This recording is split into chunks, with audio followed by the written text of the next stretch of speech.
Insights with Joe Terrell and Democratic commentator Leslie Marshall, both are Fox News contributors. Welcome to both of you.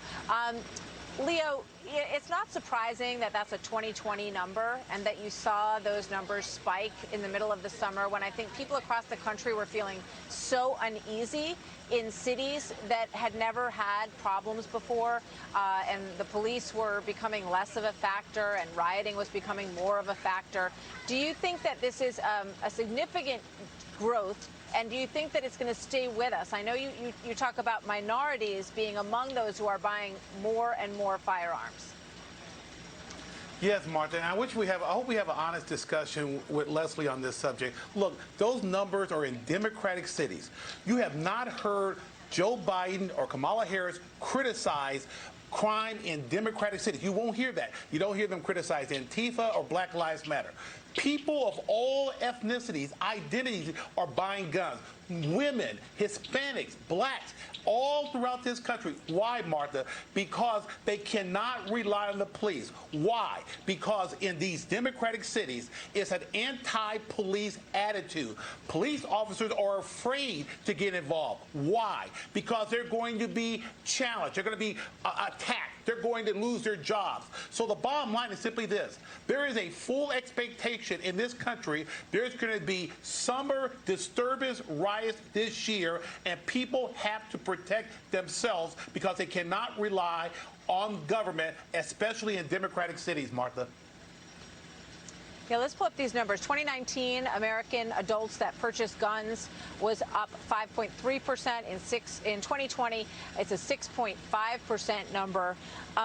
Leslie, how do you respond to Leo's assessment of where and why this is happening? Well, a couple of things. First of all, Leo, my friend, you should know any conversation with me is going to be an honest debate because I'm an honest person and I shoot from the hip. Secondly, let's talk about honesty, okay? You can't look at just say these are just Democratic-controlled states under Democratic governors, mayors that are Democrats, because if you look at, I'm just going to use 4 cities as example. Oklahoma City, who has a 93% higher than national average increase in crime. Jacksonville, Florida. Fort Worth, Texas, Miami, Florida. Last time I looked, Oklahoma, Texas, and Florida did not have Democratic governors, and those cities also have Republican mayors and did not defund the police. Does defunding the police in some cities attribute to this? Absolutely. But if you look at the American pattern of behavior, Martha, whenever we've had a mass shooting, Sandy Hook, we have an increase in gun purchases. We saw a huge increase when we had the pandemic. More people fearful. They're home. They think people are going to come for their toilet paper and paper towels, I guess. And, of course, with protests, people do get more afraid. And we are seeing that. And then there are states like Texas where they make it easier for an individual to get a gun without any kind of a background check, any kind of real license or any criteria. And I think you're going to see gun ownership in that state, for example, surge as well because it is easier access to a weapon. Yeah. I think people were more concerned about what was happening in their streets during the pandemic and over the course of last summer than they were about their toilet paper and paper towel. That's probably why they were interested in purchasing some self-protection. I know. Leo, your response? Well, I'll tell you right now, you know, when you look at what's going on in New York, Chicago, Los Angeles, the black-on-black crime, the burning of cities. Look what's going on in Minneapolis right now. Look what's going on in Portland. I mean, the numbers are overwhelming, Martha, that there is tremendous crime in these big Democratic cities. And here's the bottom line.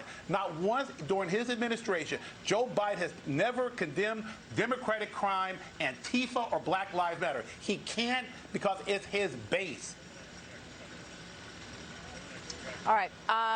We're going to watch it over the summer. Obviously, what's happening in Minneapolis is a mess right now, and there's an unease in the country that continues as we head into this summer past the pandemic. Leslie and Leo, thank you. Good to see you both today.